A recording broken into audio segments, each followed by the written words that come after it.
Hey, so let's talk about XCOM 2 a little bit. Why am I talking about this game? It's been out for like 2 years. I know, I'm kind of weird like that.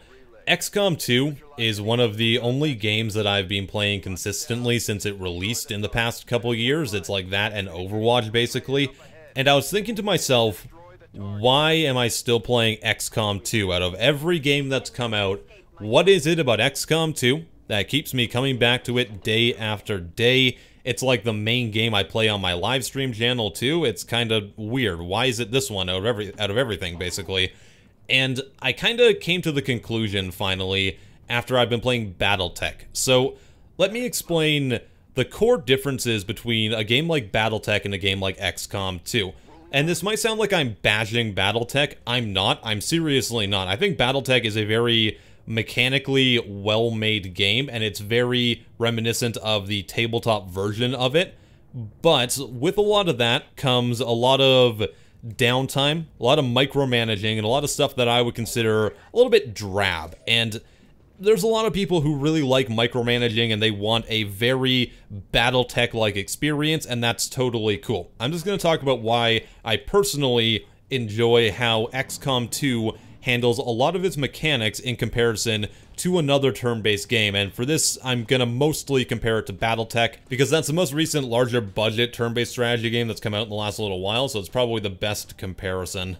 So what is it about XCOM 2 that makes me keep playing it over and over again despite there being plenty of newer turn-based games on the market? It's something I was thinking about for a little while, and I think I finally figured out the core reasons why I keep coming back to it over everything else. And oddly enough, it's got very little to do with the actual mechanics in the game, because if I'm being honest, some of the mechanics in XCOM 2 are extremely difficult to use properly, and they tend to bug out. It's a very buggy game. It's definitely not the most in-depth strategy game I've ever played either, but that kind of makes it a bit more accessible, I guess, and that might be part of it too. But the biggest reason I think I keep coming back to XCOM is all the little things that game does to keep you engaged during your time playing it. Everything that you do in XCOM 2 feels like it's got a lot of weight behind it, a lot of importance, like you're doing something that's going to have a consequence either now or later on in the game. They've managed to make things like scanning for supplies super interesting and tense, because when you're on the overhead map and you're scanning to get extra supplies or loot or whatever you're doing, the chances are you're building a bunch of things in your Avenger at that time too, or you've got a UFO hunting you, or there's a retaliation strike coming up, or a dark event that's about to happen. There's tons of stuff that are going on, even when you're doing the most mundane things. The game does a really good job when you're not in combat of making everything still feel like it's moving at a brisk pace. It never feels like you have downtime, and they did a really good job of pacing it out so that you always feel like you need to keep playing it. Just one more turn, one more day, that whole Civilization feeling where you can't let go of a game because something really important or really cool is gonna happen in just a couple minutes or whatever it is. And always having multiple things going on in the overhead map that you need to be aware of and worried about is a great way to do that. Another awesome way, which might sound like it's going against everything that you know about turn-based games, XCOM 2 limits the micromanaging that you're doing on your soldiers, on your Avenger, and all that different stuff. And that kind of works in its benefit to a certain extent. I'm not saying micromanaging is bad. Micromanaging is fine. There's lots of people that love it. I love it in certain games as well. There's plenty of games that I play that have a huge micromanaging aspect to them. But XCOM 2 limits it, so you don't have like tiers of grenades that you're going to equip onto someone. You get like a regular grenade, you can have an acid grenade, a fire grenade, whatever. Then you can upgrade every single grenade at once. You're not upgrading to a tier 2 fire grenade for this guy, whereas this guy only has a tier 1 fire grenade.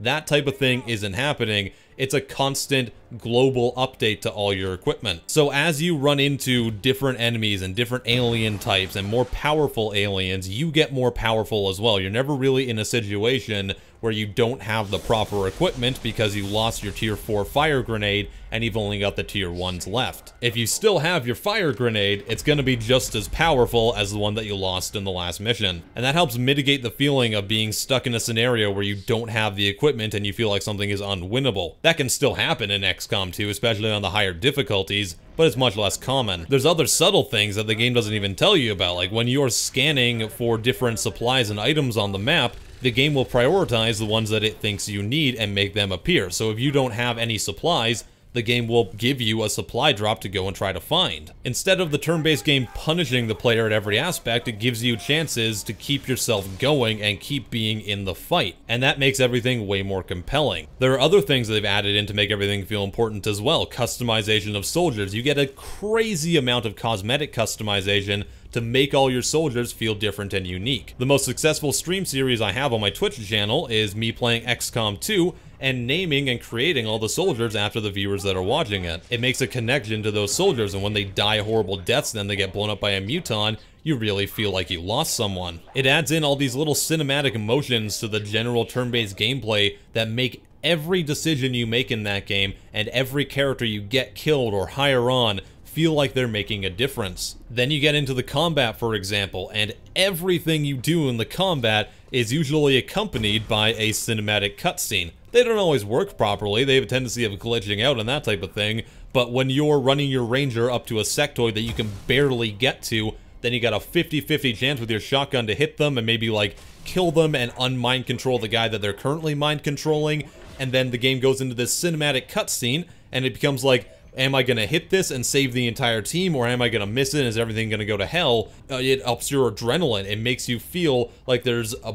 big consequence if you miss that you wouldn't be getting if you were just looking at a chessboard that was over the map. So you take your shot against the sectoid and you hit him and he goes flying across the screen, you get your mind-controlled soldier back, and then he gets a turn too, and you feel like the tide is shifting back into your favor during the fight. It's emergent storytelling. It's taking different gameplay elements and making them interesting just by doing little things like camera cuts. And it's the cinematic moments, the cinematic feelings in these turn-based games that make you keep wanting to play them. I could go and play a ton of other games that are technically on a gameplay and tactics level more in-depth than XCOM 2. But I don't, because I don't get the same attachment to my soldiers, I don't get the same attachment to the missions that I take them on, and the stories that get told while I'm playing them. And it's all down to how they crafted the game, and how they added in these little things that make you keep saying, it's okay, I can keep going, and it makes those losses that you have feel like they are way more important than they would be in most other titles. I feel like a ton of other developers could learn a lot from XCOM 2, and I feel like they're starting to as well. You look at a game like BattleTech, which I've played only about 3 hours of or so